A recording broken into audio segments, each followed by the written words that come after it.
आखिर कारपेट को हम छत पर क्यों लटका रहे हैं और आज गाड़ी को धक्का लगाना क्यों पड़ा, देखें आगे इस वीडियो में। अस्सलाम वालेकुम। आज मैंने बिना प्रेस किए ही कमीज पहनी है क्योंकि लाइट नहीं। खैर वालिदा ने सुबह ही सुबह सेब काट कर दिए जिन्हें मैंने खाना शुरू किया और सुबह सेब खाना बहुत ही फायदेमंद होता है। सेब खाने के बाद मैंने दूध पिया और तकरीबन ये मेरी रोज की रूटीन है। और आज हमने घर के कारपेट को धोना है तो बाहर सहन में हसीब और मैंने कारपेट को सीधा किया और फिर पानी का पाइप उठाया और खारे पानी वाले नल में पाइप लगाया। फिर पूरी कारपेट को पानी से गीला किया। कारपेट को गीला करने के बाद हसीब सफाई के लिए 2 अदद ब्रश ले आया, एक अपने लिए और एक मेरे लिए, और साथ ही सर्फ की पूरी बाल्टी भी उठा लाया। जिसके बाद मैंने कारपेट पर सर्फ डालना शुरू किया। कारपेट पर सर्फ डालने के बाद हसीब और मैं कारपेट को रगड़ना शुरू हो गए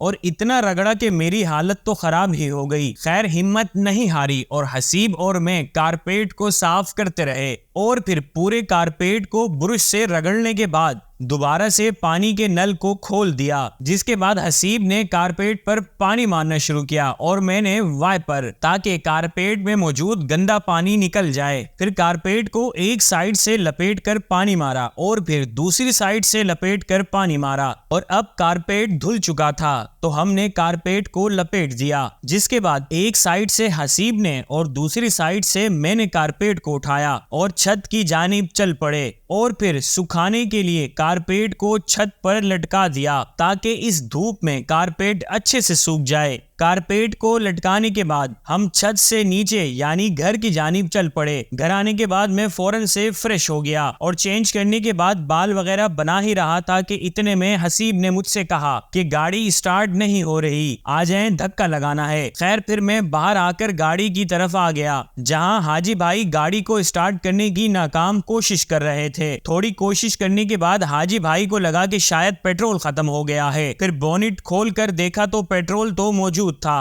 और हमारी गाड़ी में पेट्रोल इसी तरह चेक किया जाता है। खैर बहरहाल फिर हमने गाड़ी को धक्का लगाया और अल्हम्दुलिल्लाह एक ही धक्के में गाड़ी स्टार्ट हो गई, जिस पर हमने एक दूसरे को मुबारकबाद दी और फिर हाजी भाई गाड़ी को अपनी जगह पर ले गए। खैर फिर मैं घर आ गया और अब जुम्मे की अजान हो चुकी थी और हमदे बारी ताला पढ़ी जा रही थी।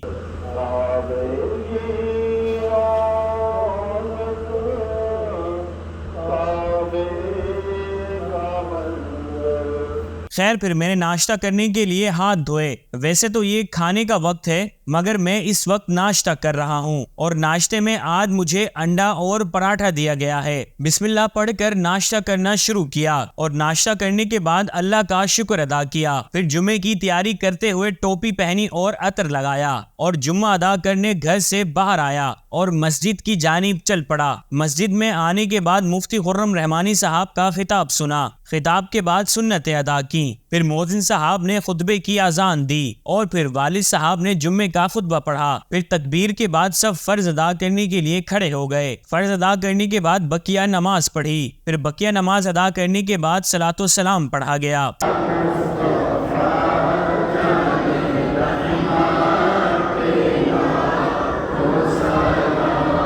सलातो सलाम के बाद वालिद साहब ने दुआ मांगी। दुआ के बाद तमाम नमाजियों ने वालिद साहब से मुसाफा किया और फिर वालिद साहब और मैं मस्जिद से बाहर की जानिब चल पड़े जहां मुझे ये बच्चे मिले जिन्होंने मुझसे कहा, अच्छा रोज देखते हो व्लॉग?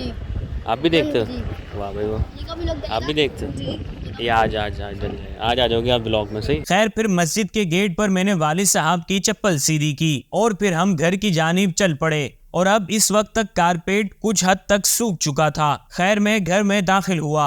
ओके, मिलते हैं किसी नेक्स्ट व्लॉग में। अपना बहुत सारा ख्याल रखें। अल्लाह हाफिज।